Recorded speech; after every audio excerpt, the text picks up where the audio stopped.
பிரியமானவர்களே, ஆண்டவரும் அருமை இரட்சகருமா இருக்கிற இயேசு கிறிஸ்துவின் இனிய நாமத்தினாலே மற்றும் நல்ல காலை பொழுதிலே உங்களை சந்திப்பதிலே நான் அதிகமாக மகிழ்ச்சி அடைகிறேன். இந்த நாள் முழுவதுமாக நீங்கள் செய்கிற எல்லா காரியத்திலேயும் கர்த்தருடைய கரம் உங்களோடு கூட இருந்து உங்களை நடத்துவதாக. பழைய ஏற்பாட்டிலே இயேசு கிறிஸ்துவனுடைய சிலுவை மரணம் என்றதான தலைப்பிலே நாம் கர்த்தருடைய வார்த்தையை நாம் இந்த நாட்களிலே தியானித்து வருகிறோம். அன்பார்ந்த இன்றைக்கும் கூட நாம் அடிக்கப்பட்ட கன்மலையாகிய கிறிஸ்து என்றதான தலைப்பிலே நாம் ஆண்டவருடைய வசனத்தை நாம் தியானிக்க போகிறோம். அன்பார்ந்த பிள்ளைகளே, யாத்ராகமத்தின் புஸ்தகம் 17ஆம் அதிகாரத்தில் நாம் ரெவிதீம் என்றதான ஒரு இடத்தை நாம் பார்க்கிறோம். இந்த ரெவிதீம் என்றதான இடத்திற்கு இஸ்ரவேல் ஜனங்கள் எகிப்திலிருந்து புறப்பட்டு அவர்கள் வருகிறார்கள். வந்த உடனே அந்த இடத்துல என்ன நடக்குது என்று சொல்லி பார்க்கும்போது தண்ணீர் இல்லாமல் போகிறது. அப்பொழுது அவர்கள் முறுமுறுக்கிறார்கள், அவரோடு கூட வாதாடுகிறார்கள், மோசையோடு கூட வாதாடுகிறார்கள். எங்களை இந்த வனாந்திரத்திலே சாகடிப்பதற்காகவா எங்களை எகிப்து எங்களை கொண்டு வந்தீர் என்று சொல்லி முறுமுறுக்கிறார்கள். அவர் மேல் கல்லெறிய பார்க்கிறார்கள். அன்பார்ந்த பிள்ளைகளே, அந்த நேரத்தில் இவர் கர்த்தரை நோக்கி முறையிடுகிறார். அந்த முறையிடும் பொழுது ஆண்டவர் சொல்லுகிறார், நீ உன் கையிலே இருக்கிற அந்த கோலை கொண்டு போய் கண்மலையை நான் உனக்கு காட்டுவேன். உனக்கு உண்பதாக நான் போய் அங்கே கண்மலை மேல் நிற்பேன். நீ அந்த கண்மலையை அடி, அப்பொழுது அதில் தண்ணீர் புறப்பட்டு வரும் என்று சொல்லி ஆண்டவர் சொல்கிறார். இப்பொழுது மோசே போய் இஸ்ரவேலுடைய எல்லாருடைய கண்களுக்கு முன்பதாக போய் அந்த கண்மலையை கர்த்தருடைய வார்த்தையின்படி அடிக்கிறார். எந்த கண்மலை அடிக்கிறார்? எந்த கண்மலையின் மேலே கர்த்தர் நிற்கிறாரோ அந்த கண்மலையை மோசே அடிக்கிறார்.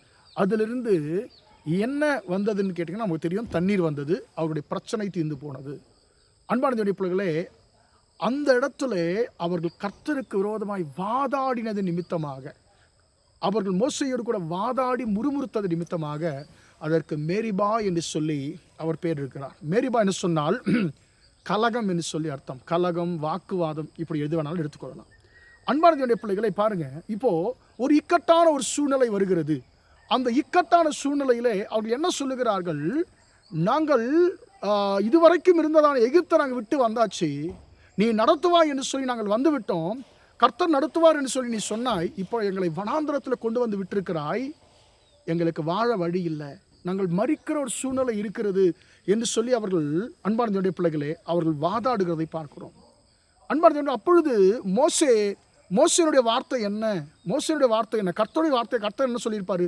நீங்கள் மரிக்க தேவையில்லை, உங்களுக்காக அடிக்கப்பட்டு உங்களுக்கு தண்ணீர் கொடுக்கக்கூடிய ஒரு கண்மலை இருக்கிறது என்று சொல்லுகிற விதத்தில் கர்த்தர் அந்த இடத்துல மோசையோடு கூட பேசுகிறதை நாம் பார்க்கிறோம். அவர்கள் தாகத்தை தீர்க்கும்படி ஒரு கண்மலை தன்னை ஒப்பு கொடுத்தது.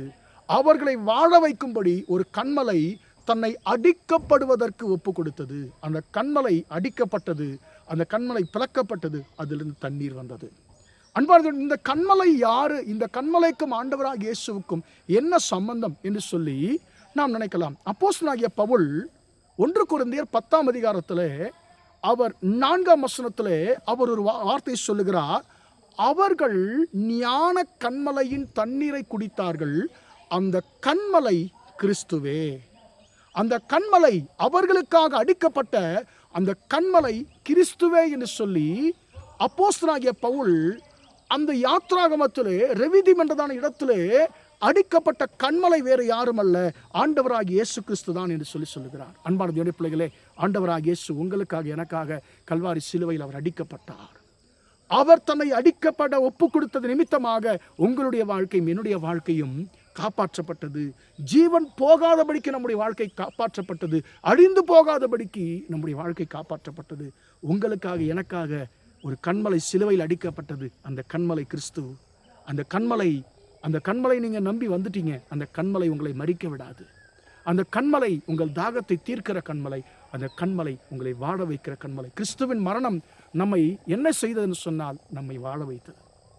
ஆண்டவராக இயேசு கிறிஸ்துடைய மரணம், சிலுவை மரணம் உங்களையும் என்னையும் வாழ வைத்தது, நம்மை பிழைக்க வைத்தது. இன்றைக்கு உங்களுக்காக எனக்காக அடிக்கப்பட்ட கண்மலையாகிய இயேசு கிறிஸ்து சொல்லுகிறார், மகனே மகளே, நீ அழிந்து போவதில்லை, பயப்படாதே. உன் வாழ்க்கை இந்த உலகம் என்கிற வனாந்திரத்தில் முடிவதில்லை, நீ பயப்படாதே. உனக்காக சிலுவையிலே நான் அடிக்கப்பட்டேன், உன்னை வாழ வைப்பதற்காக. நிச்சயமாக நான் உன்னை வாழ வைப்பேன் என்று சொல்லி கர்த்தர் சொல்லுகிறார்.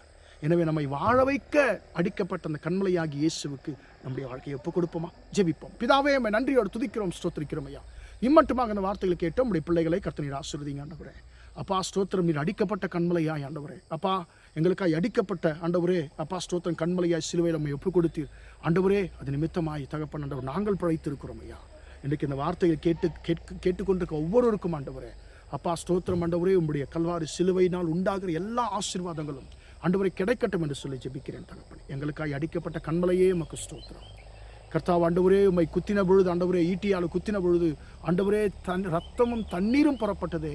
அந்த தண்ணீர் எங்களை வாழ வைக்கிற தண்ணீர் ஆண்டவரே, எங்கள் வாழ்க்கையை மாற்றின தண்ணீர் ஆண்டவரே. எங்களுக்காய் அடிக்கப்பட்ட கண்மலையே உமக்கு ஸ்தோத்திரம் ஆண்டவரே. இந்த நாள் முழுவதும் நம்முடைய பிள்ளைகள் செய்கிற எல்லா காரியத்திலையும் உங்களுடைய கரம் கூட இருந்து நடத்தட்டும் என்று இயேசு நாமத்தில் ஒப்புக் கொடுத்து ஜெபிக்கிறேன் பிதாவே. ஆமென், ஆமென். பிரியமானவர்களே, கர்த்தர் உங்களை ஆசீர்வதிப்பாராக. Praise the Lord, praise the Lord.